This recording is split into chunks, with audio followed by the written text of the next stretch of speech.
Why is it a bad thing if a man takes care of a woman? I don't think it's a bad thing. I don't think it's a bad thing at all. What I think is a bad thing is then that a man finds a woman that is able to make a lot of money or does something, and that's less attractive, right? I will say competition. No. That's probably true. And not. Let's just say that this woman's not even in fucking OnlyFans, right?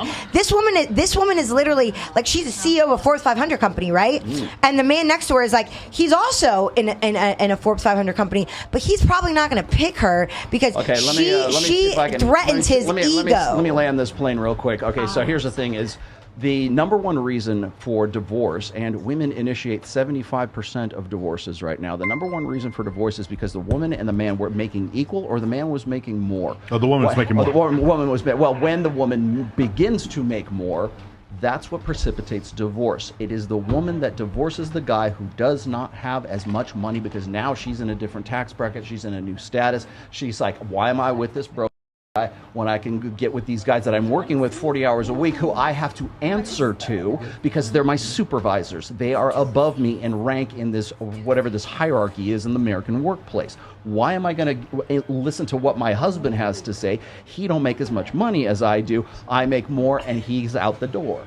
Do you understand what I'm saying? The reason for that is because women are built that way. And we come all the way full circle once again. Women are the vulnerable sex. Men are the sacrificial / disposable sex. We have to go because women men get naked and men burn themselves on fire for like a protest, right? They put themselves on fire. No, but we do die. We are like significantly 4 times likely to die from suicide. We're far more likely to die. Men die from suicide. They die higher at risk at work. Yeah. They die more often. They die from suicide. They die from work. They die from military deaths. They die from violence. Die from male-on-male violence. Male-on-male violence. Yeah. But if you would bring that back to like basic, like okay, so like.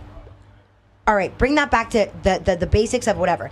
To live, to exist, right? Men are far more likely to die than women, right? Does that make a man less, you know what I mean?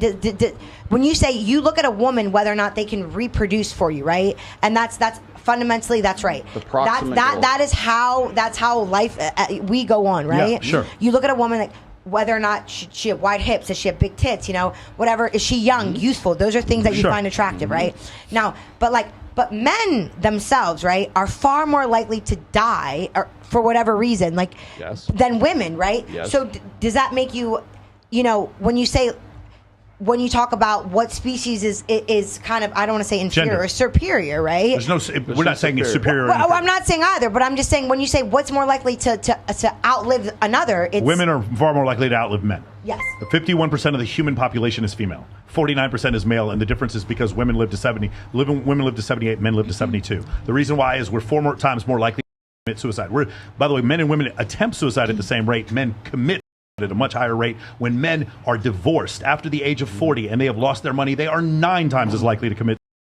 78% of divorces are initiated by women, and below the age of 30, 33% of men have 0 sexual partners. Men are far more likely to die from violence. Men are far more likely to die from cancer, heart disease, lung disease. That's the problem. That's the issue that happens. We're not complaining, by the way. Nobody here is saying that we're a victim. The point is that's the reason why we are the disposable sex. Well, I'm glad you guys are talking about this because I feel like it's not talked about enough, and there's not enough help for men because men feel like they can't show their feelings because women have That's such certainly strong true. Yes, when men are victims, yes. So when men are victims of domestic abuse, which does happen, and there are actually male domestic. The problem is, anytime if I got hit by a woman and I go tell my friends, they will fucking laugh at me. I'm sorry, I don't care what you say. They will 100% laugh at me, and I can't go off and you're correct about that. Also, let me hit on that too. But go ahead. Also, the other thing is like my feelings towards I might want to self-delete in my life. Me going and talking to my friends, men are not encouraged to go express themselves. And you know what? And women are going to cut you down and tell you to be a man up. That's correct. Like, rub some dirt on it. It's not okay. It's not talked about enough, and there's not enough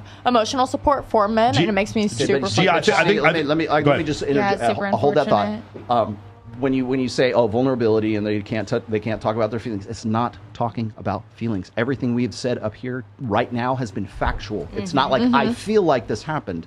I know this is happening. I think this is happening. Here are the stats, here are the studies. And that's actually the problem. You can't express what we have said in a public format because the fucking FBI will call you a fucking Chad or a Stacy or a Red Pill or a Manosphere, Yeah, well, that's guys. the problem. It's so not the moment you bring that up in a public forum is the moment they try to literally silence you in the most violent and the quickest way they possibly can. Go It's ahead. really unfortunate. I'm sorry that happens to I was y'all. just